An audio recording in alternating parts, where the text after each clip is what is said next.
جناب صدر، میرے نزدیک یہ قرارداد محض جذباتیت پر منحصر ہے، تلخ حقائق سے چشم پوشی ہے اور اس خوش فہمی کا مظہر ہے، اور میری قوم کو اسی جذباتیت میں جذباتی نعروں نے اس مقام پر پہنچا دیا ہے کہ آج پھر ہماری حکومتیں IMF اور ورلڈ بینک کے سامنے کشکول لیے کھڑی ہیں۔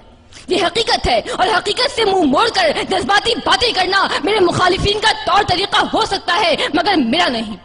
یہ حقائق روز روشن کی طرح ہر باشعور، سمجھدار اور درد مند دل رکھنے والے پر آیا ہے کہ ملک کی معیشت آج کہاں کھڑی ہے۔ ایک طرف عقیدت کی عیاشیاں ہیں، دوسری طرف عوام کی خودکشیاں ہیں۔ مائیں اپنے حمل اور باپ اپنے ہاتھوں سے اپنی نسل ضائع کر رہے ہیں۔ جس باپ نے بھوک اور بے روزگاری کے ہاتھوں پاگل ہو کر اپنے ہی بچے دریائے راوی میں پھینک دیے، اس کے لیے گنگا، جمنا اور راوی میں کیا فرق ہوگا؟ لگاؤ، تم آزادی کے نعرے لگاؤ اور ان نعروں سے ہمیں بہلاؤ۔ میں اگر بھوک کی شدت کا گلا کرتا ہوں، تم عقیدوں کے غبارے مجھے لا دیتے ہو، میرے ملبوس کے پرہول شگافوں کے عوض کتنی تقدیس سے فرمانے حیا دیتے ہو۔ محترم صدر، ہم آزاد نہیں ہیں کہ میرے اس ملک میں ہماری کمزور معیشت کی وجہ سے عملی طور پر ہم امریکہ کے غلام ہیں۔ جذباتی باتیں کرنے والوں، کیا ہماری سرزمین پر ڈرون طیاروں کے حملے نہیں ہو رہے؟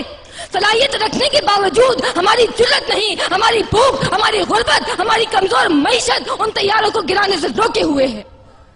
محترم صدر، یہ کس قسم کی آزادی کی بات کر رہے ہیں؟ یہاں لوگ بھوکے، بے روزگار، بے آسرا اور بے اما ہیں۔ نام رکھا ہے اسلامی جمہوریہ پاکستان، دین ہے اسلام، قومی اسمبلی کے باہر لکھا ہے کلمہ طیبہ اور میراثی پن کرتے ہیں مغربی جمہوریت کا۔ خبروں، رپورٹوں اور تبصروں کی بیساکھیوں پر چلنے والے یہ دانشور نہیں جانتے کہ جمہوریت کی اس چند گھروں تک محدود رکھیل اور داشتہ نے کتنے گھر اتار دیے۔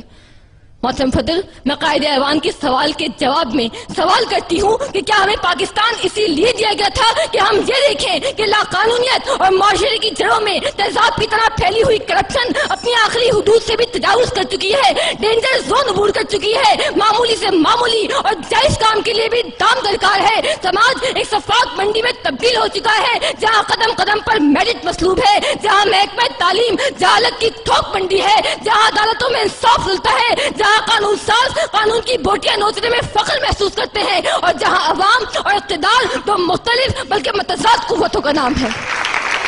ملک کی آزادی پر بات کرنے سے پہلے ضروری ہے کہ اسے ملک بنایا جائے، اور اسے ملک بنانے کے لیے ضروری ہے کہ سب سے پہلے محدود اقلیت کے ہاتھوں سے اس کا ناجائز قبضہ چھڑوایا جائے اور اقتدار عوام کو واپس دلایا جائے۔ مجھے امید ہے کہ تمام حقائق کو مد نظر رکھتے ہوئے یہ باشعور ایوان اس قرارداد کو مسترد کر دے گا۔ جس دیش کے کوچے کوچے میں، جس دیش کے کوچے کوچے میں افلاس آوارہ پھرتا ہو، جس دیش کے کوچے کوچے میں افلاس آوارہ پھرتا ہو، جو دھرتی بھوک اگلتی ہو، جو دھرتی بھوک اگلتی ہو، جہاں دکھ فرش سے گرتا ہو، جہاں بھوکے ننگے بچے بھی آہوں پر پالے جاتے ہوں، جہاں سچائی کے مجرم بھی زندہ میں ڈالے جاتے ہوں، جہاں مظلوموں کے خون سے محل اپنے دھوئے جاتے ہوں، اس دیش کی مٹی برسوں سے یہ دکھ جگر پہ سہتی ہے اور اپنے دیش کے لوگوں کو جشن آزادی مبارک کہتی ہے، جشن آزادی مبارک کہتی ہے۔